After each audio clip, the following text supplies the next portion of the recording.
এই ঠান্ডা, ঠান্ডা ওয়েদারে কে, কে খিচুড়ি ভাত আর গরুর মাংস খেতে পছন্দ করেন? আপনাদের ভাইয়ার তো খুব পছন্দের খাবার গরুর মাংস আর খিচুড়ি।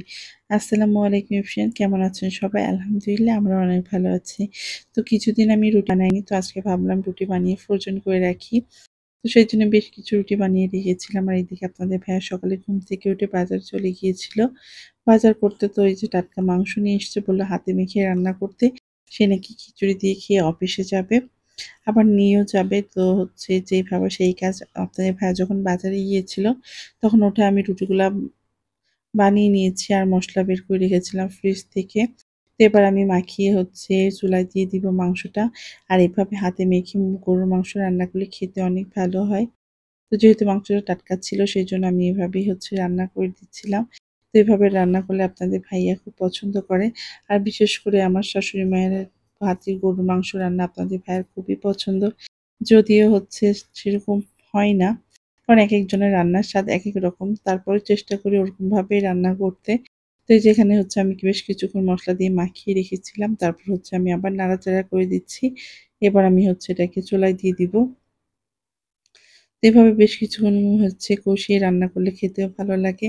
আর হচ্ছে মসলাটা মাংসের ভিতর ভালোভাবে যায়। তো এই যে আমি হচ্ছে এখানে আবার একটু নাড়াচাড়া করে দিচ্ছিলাম যাতে নিচে না লেগে যায়। তো মাংসটা খুব ভালোভাবে কষিয়ে আমি এখানে একটু পানি দিয়ে দিয়েছিলাম। তারপর হচ্ছে আমি এর ভিতরে আলু দিয়ে দিব। মাংস যাই রান্না হোক না কেন বাসাতে, আলু তো দিতেই হবে। আলু না দিলে নাকি মাংস খেতে ভালো লাগে না। কারণ আলু দিয়ে মেখে খেতেই সবাই বেশি পছন্দ করে। তো আমি এখানে হচ্ছে একটা বড় সাইজের আলু দিয়েছি।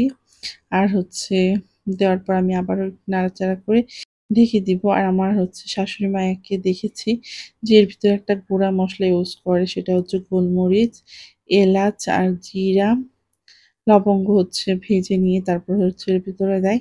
তারপরে যে আমি তো প্রেশার কুকারে খিচুড়িটা রান্না করে নিয়েছিলাম, তাই বেশি সময় লাগেনি। এদিকে আমার মাংসটাও রান্না হয়ে গিয়েছে। আপনাদের ভাইয়াকে খেতে দিয়ে দিয়েছিলাম।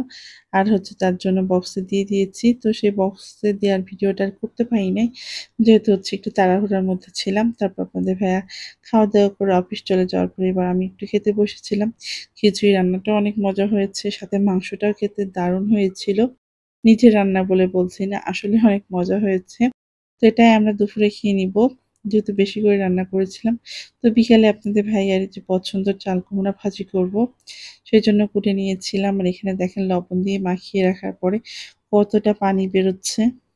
আর এভাবে হচ্ছে চাল কুমড়া মাখিয়ে নিলে না ভাজি করতেও মানে ভালো হয়, পানি বেরোয় না ভাজিতে।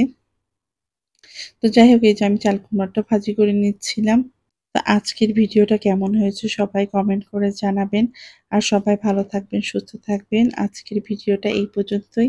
আল্লাহ হাফিজ।